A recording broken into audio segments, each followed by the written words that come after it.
Welcome to both traveller. నేను మీ షేక్ అలీ. ఈ both ప్రాంతంలోని ప్రకృతి పలు ప్రదేశాలను చూయించడానికి ఈ ఛానల్ ద్వారా ప్రయత్నం చేస్తాం. అంతేకాకుండా వివిధ నూతన ప్రాంతాలను సరికొత్త కోణంలో చూపించడానికి మీ ముందుకు ఈ ఛానల్ ద్వారా రాబోతున్నాం. కాబట్టి మీరందరూ కూడా ఈ ఛానల్ను ఆదరించాలని మనస్ఫూర్తిగా కోరుతున్నాం. ఈ ప్రయాణించే మార్గము ఈ 2 రోజుల క్రితం వరకు కూడా పూర్తిగా దట్టమైనటువంటి పొదలు, ముళ్ళ చెట్లతో కూడి ఉండేది. ఈ మధ్యనే బోత్ నేచర్ కన్జర్వేషన్ సొసైటీ మరియు అటవీ శాఖ సౌజన్యంతో పూర్తిగా తొలగించడంతో మంచి బ్రహ్మాండంగా మైదానంగా మారి ప్రయాణికులకు ఎటువంటి ఇబ్బంది లేకుండా అనేటువంటిది మారింది. పొచ్చర జలపాతం ఎగువ భాగంలో ఉన్న బాబా షాదుల్ అనే దర్గా ప్రాంతానికి చేరుకుంటున్నాం. ఇది పూర్తిగా బురదమయంతో కూడి ఉంది. రోడ్డు కూడా బండ్లు దాదాపు ఇక్కడి వరకే వెళ్తాయి, ముందుకు వెళ్ళలేము. కాబట్టి అక్కడ వాహనాలను పెట్టేసి మరియు నడుచుకుంటూ వెళ్ళడమే.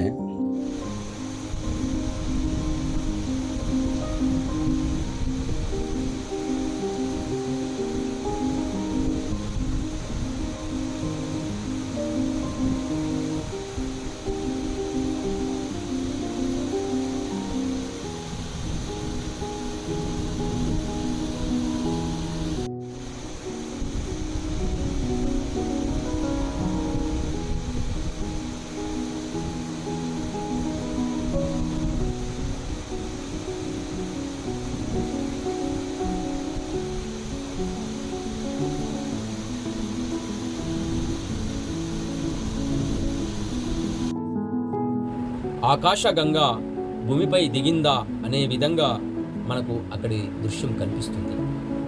ఇది పర్యాటకుల మనసులను ఎంతగానో దోస్తుంది.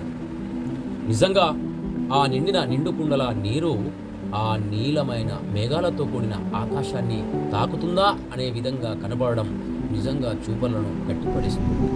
దీనికి తోడు ఆ నీటి మధ్యలో మోడువారిన చెట్లు, దానిలో వివిధ రకాల చేపలు, ఈ చేపలను తినడానికి ఎక్కడెక్కడో కొంగలు, పలు రకాల పక్షులు ఈ ప్రాంతానికి వలస వస్తాయి.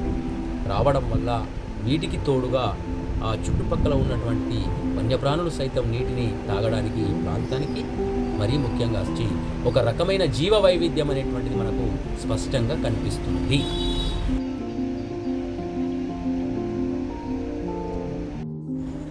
ఇక్కడ కనిపిస్తున్నది మనకు నాగజముడు మొక్క. ఇది ఎడారి ప్రాంతంలో మాత్రమే కనిపిస్తుంది. కానీ ఈ పొచ్చర జలపాతం పరిసరాల చుట్టూ ఈ మొక్క ఉండి ప్రత్యేకంగా మనకు కనిపిస్తుంది. దీని ప్రత్యేకత ఏమంటే, ఇది నాగుపాము ఆకారంలో ఉండి దాని పడగ పైన ఒక ఎర్రని పండ్ల లాంటివి కూడా ఒక మకుటంలాగా అలంకరించుకొని మనకు అగుపడుతుంది. నిజంగా దీని ప్రత్యేకత ఏంటంటే, దీంట్లో అనేకమైనటువంటి విటమిన్స్ ఉన్నాయి, ఔషధ గుణాలు ఉన్నాయి. అంతేకాకుండా దీన్ని పంటకు రక్షణగా రైతులు ఉపయోగించుకుంటే వన్యప్రాణుల నుండి కూడా సహజ రక్షణగా కూడా మనకు ఎంతగానో ఉపయోగపడుతుంది ఈ మొక్క. అంతేకాకుండా ఈ మొక్క గురించి ప్రాచీన కాలం నుండి కూడా ఆయుర్వేద శాస్త్రంలో అనేక రకాలుగా కూడా ఉపయోగించబడింది లేదా ప్రస్తావించబడింది ఈ యొక్క మొక్క పేరు. కాబట్టి ఇటువంటి మొక్కలు అనేటువంటి వాటిని కూడా మనం రక్షించుకోవాలి. వీటిని ఎడారి ప్రాంతాల్లో ఇవి ఒయాసిస్సులాగా ఎంతగానో ఉపయోగపడతాయి. అక్కడ ఉన్నటువంటి నీటి అనేటువంటిది లభించినప్పుడు ఈ మొక్కల ద్వారా మనము అక్కడ ఉన్నటువంటి గువ్వాన్ని ఉపయోగించుకొని దాహాన్ని కూడా తీర్చుకునే అవకాశం ఈ మొక్క సంజీవనిగా మనకు అనేకంగా ఉపయోగపడుతుంది. ఈ నాగజముడు మొక్క నాగదోషం ఉన్నవారికి ఈ చెట్టుకు పూజ చేస్తే దోషం తొలగిపోయి వివాహం జరుగుతుందనేటువంటిది కూడా ప్రాచీన భారతీయులలో ఒక గొప్ప నమ్మకంగా కూడా నేటికి కూడా ప్రాచుర్యంలో ఉంది.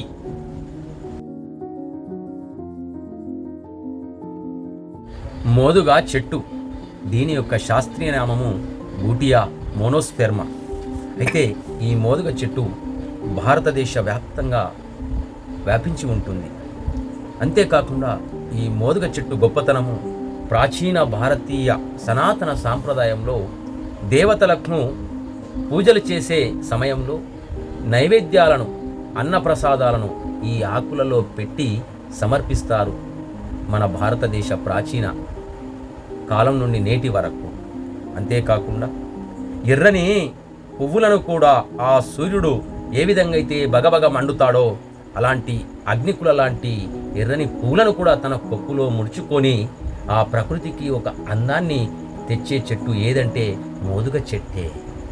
అంతేకాకుండా ఈ పువ్వుల యొక్క మరొక ప్రత్యేకత ఏంటంటే, ఎప్పుడైతే మనం హోలీ అనేటువంటిది జరుపుకుంటామో ఆ హోలీ సమయంలో ఆ ప్రకృతిలోకి ప్రజలు వెళ్ళి ఆ పువ్వులను తెంపుకొని సహజ రంగులుగా కూడా ఒకరికొకరు పూసుకుంటారు అనేటువంటిది నానుడి మన భారతీయ ప్రాచీన సాంప్రదాయం నుండి నేటి వరకు కొనసాగుతూనే ఉన్నది.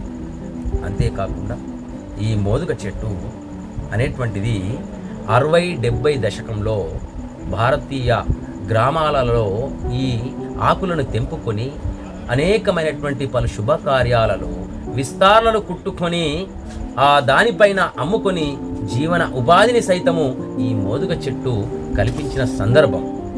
అంతేకాకుండా దీనిపైన దాశరథి రంగాచార్యులు తెలంగాణ ప్రాంతంలోనే మోదుగ ఎర్రని పువ్వులు అనేటువంటి ఒక కవిత్వాన్ని కూడా రాసి అనేకమైనటువంటి విప్లవానికి చైతన్యానికి ప్రతీకగా కూడా నిలబడి నేటికి దానిని చదివిన ప్రేక్షకులు ఒక మనస్సు ఉప్పొంగేలాంటి అనేక కవిత్వాలకు కూడా ఒక కవితా సంపుటిగా కవితా వస్తువుగా తయారై దర్శనమిస్తూనే ఉన్నది.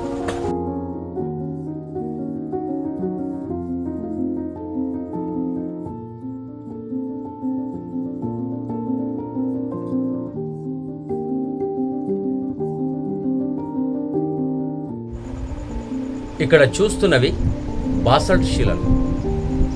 ఇవి దాదాపు ఏర్పడి 6.5 మిలియన్ సంవత్సరాల క్రితం. ఇవి ఒకప్పుడు అగ్నిపర్వతాలు ఆ సంఘటన జరిగినప్పుడు లావా ప్రవహించి ఒక మెత్తని శిలలుగా వివిధ ఆకారాలను తమ మలుచుకొని ఇక్కడ దర్శనమిస్తున్నాయి. ఇక్కడ ఉన్నటువంటి రాతి స్తంభాలను ఒకసారి పరిశీలిస్తే ఇవి చాలా చరిత్ర కలిగినటువంటి లక్షల సంవత్సరాల చరిత్ర కలిగిన శిలలు ఈ ప్రాంతంలో మనకు దర్శనమిస్తాయి.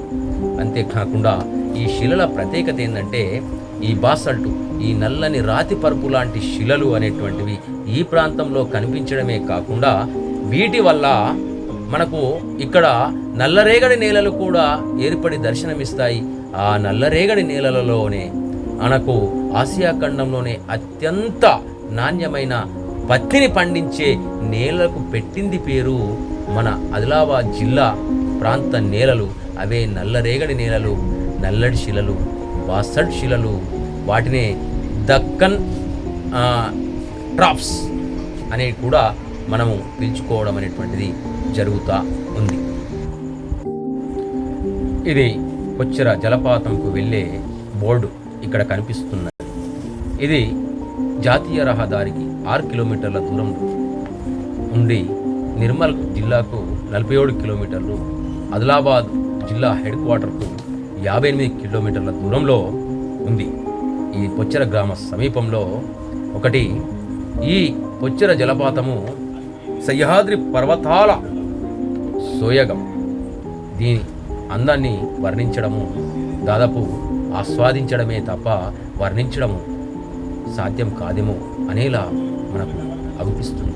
ఆ పొచ్చెర జలపాతం ఆ పరిసరాలను చూస్తూ పరవశించడమే తప్ప ఆ ప్రవాహం ఒక్కసారి పరిశీలించినట్లయితే ఈ జలపాతం పశ్చిమాన ఉన్న దక్షిణ భారత కైలాస శిఖరంగా పేరొందిన కైలాస్ టేక్రీలో కొలువైన శివయ్య జటాజుటంలో బంధించబడిన ఆ గంగ నోటిలో నుంచి గలగలా పారుతూ ఆ శివుడి పాదాలను తాకుతూ అలా దట్టమైన పచ్చని అడవుల ఔషధ గుణాలున్న అనేక చెట్టు వేర్లను తాకుతూ వివిధ ప్రాంతాలలోని పాయలను తనలో కలుపుకొని ఆ నల్లని రాతి పొరలపై నుండి అలా పారుతూ దుముకుతూ ఒక గుండంలో ప్రవాహమై ఇక్కడ కనిపిస్తున్నది పొచ్చెర జలపాతం.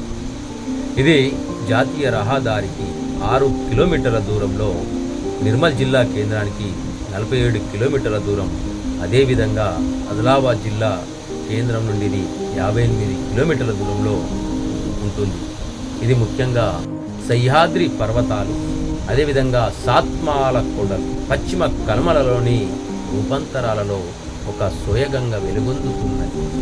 ఇది ముఖ్యంగా పశ్చిమ కనుమలలో ఉన్న ఆ దక్షిణ భారత కైలాస శిఖరంగా పేరొందిన కైలాస్ టేకిడిలో కొలువై ఉన్న శివయ్య, ఆ జటాజుటంలో బంధించబడిన గంగమ్మ నోరు నుండి అలా వెలువడుతున్న ఒక్కొక్క నీటి బొట్టు ఆ గలగలా పారుతూ శివయ్య పాదాలను తాకుతూ ఆ దట్టమైన అడవిలోని అద్భుత ఔషధ గుణాలున్న చెట్టు వేర్లను మరియు తనలో ఉన్నటువంటి వాటిని మహిమగల ఔషధాలను తీసుకొని వివిధ ప్రాంతాల నుండి వచ్చే ఆ పాయలను కూడా కలుపుకొని ఈ దుముకుడు గుండమైన ఆ పొచ్చెర జలపాతంలో అలా పైనుంచి 20 మీటర్ల ఎత్తు నుండి 40 అడుగుల ఎత్తులో మనకు కనబడుతూ పారుతూ మరియు చివరకు